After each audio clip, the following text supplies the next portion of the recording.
पाक फौज के सिपाही सालार जनरल सैयद आसिम मुनीर की पेशा वराना और कायदाना सलाहियतों का दुनिया में भी एतराफ़ होने लगा। अमरीकी सेंट्रल कमांड के जरीदे यूनिपाथ ने जनरल आसिम मुनीर को इंतहा पसंदी के खिलाफ तवाना आवाज़ और पाकिस्तान की सलामती, इस्तेहकाम और खुशहाली के लिए पुरअज़्म करार दिया।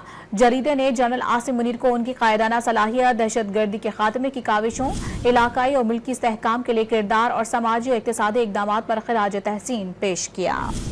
पाक फौज के सिपाही सालार जनरल सैयद आसिम मुनीर की पेशा वराना और कायदाना सलाहियतों का दुनिया में भी एतराफ़ होने लगा। अमरीकी सेंट्रल कमांड के जरीदे यूनिपाथ ने जनरल आसिम मुनीर को इंतहा पसंदी के खिलाफ तवाना आवाज़ और पाकिस्तान की सलामती, इस्तेहकाम और खुशहाली के लिए पुरअज़्म करार दिया।